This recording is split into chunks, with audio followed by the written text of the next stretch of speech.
And now a group of about 50 mourners are still standing at a graveyard in Cape Town since Tuesday morning, afraid to leave. This after a preacher ended a burial service at the same gravesite, praying to let God come and fetch the first person to leave the graveyard.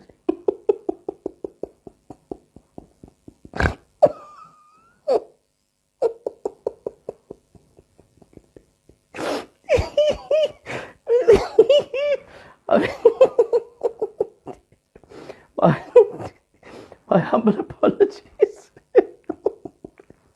My humble apologies. I didn't mean to laugh at that. But community workers have since delivered food items, clothing, and other essentials to the people at the graveyard who are afraid to die.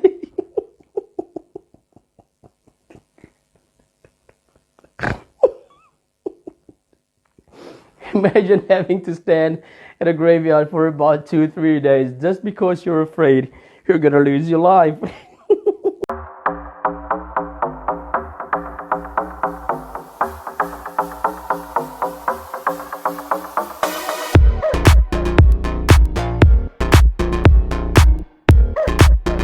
All stories alleged.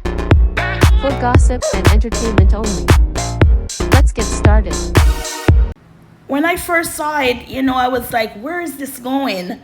But the more he got into it and he started laughing, I was like, yeah, this is funny. I mean, they were there for what, 3 to 4 days, people bringing them food and clothing.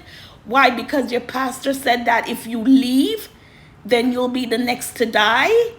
And I see people in the comments, they were like, well, if you believe in God, why would you let your pastor tell you that?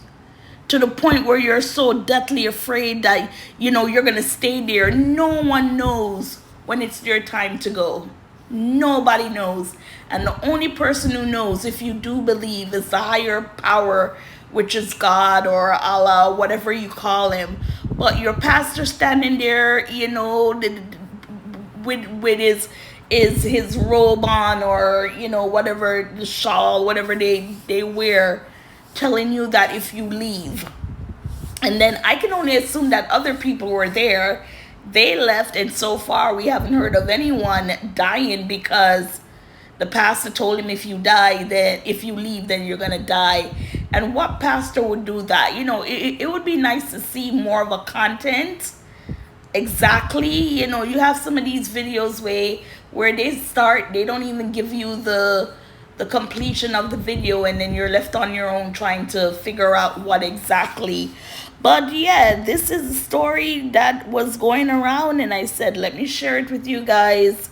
And what are your thoughts? Okay, so we're gonna get out of that and we're gonna go into Diddy. So Thursday was Thanksgiving Day, and it's saying that Diddy gave 1,000 inmates the bird. Now we're reading from TMZ, and just that caption alone is like, come on now, Diddy, I gave 1,000 inmates the bird.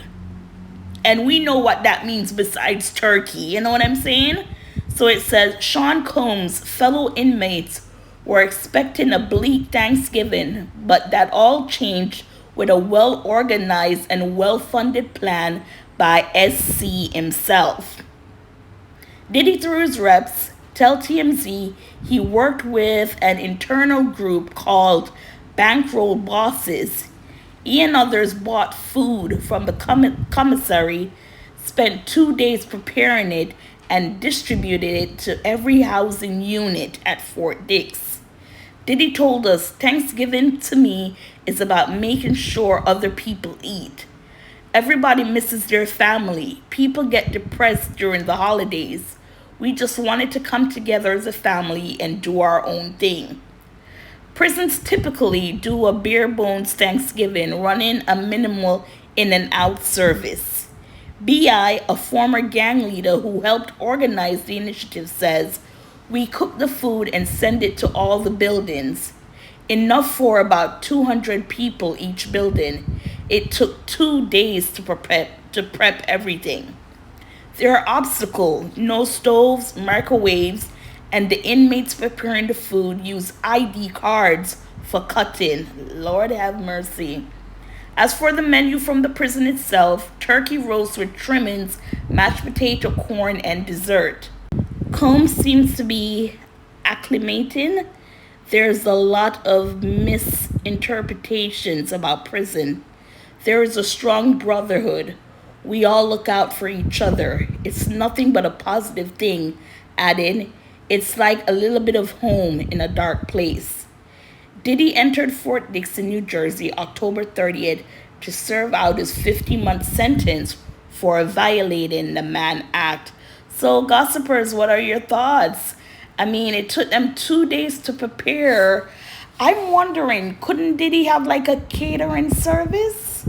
Because right now, everything was cooked on the premises. Sound like they basically emptied out the commissary.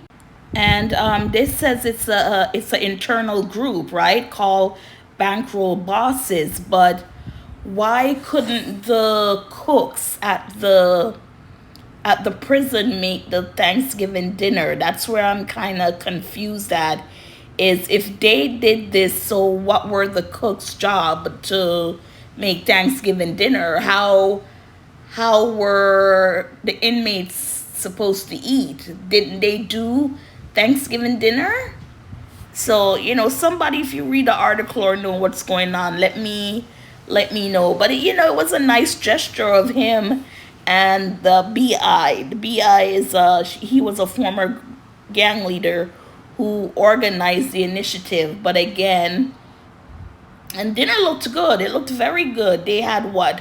They said turkey trimming and corn, and then they had a dessert and everything like that. But yeah, someone explained that to me, because if the prison already has a kitchen, I'm sure Diddy, if he wanted to, I was going to say cater, but that's a lot of people. I'm not quite sure if Diddy has that type of money, but I don't get it. When they say that Diddy and this person initiate to give them a good Thanksgiving meal, what exactly does that mean? So I'm guessing the prison, it does give Thanksgiving dinner, like turkey with something, but probably it's not the best. And then Diddy was like, let's take over. But then he said there was no stove or microwave.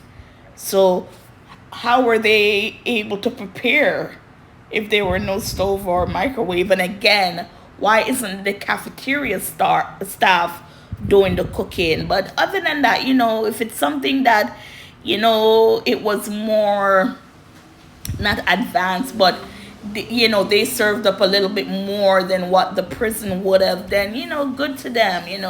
Diddy has to keep busy, right? And, people are talking about he did it because he wants to be protected and doesn't want anyone to come after him. I mean, you're in prison, no matter how low key or those inmates aren't violent inmates, they still did bad stuff to end up where they are. And Diddy's all gray now and everything. Can you just imagine him upon his release to get his hair done? I know they have barber shop in there, but I don't think can you get your hair dyed in prison? I don't even know that. But Diddy, he's there, he's managing, and he's closer to his family, so I'm sure they came over for Thanksgiving and just wished him happy Thanksgiving. Anyways, gossipers, what are your thoughts? Good deed by Diddy? Will that cut the sentence? Probably not.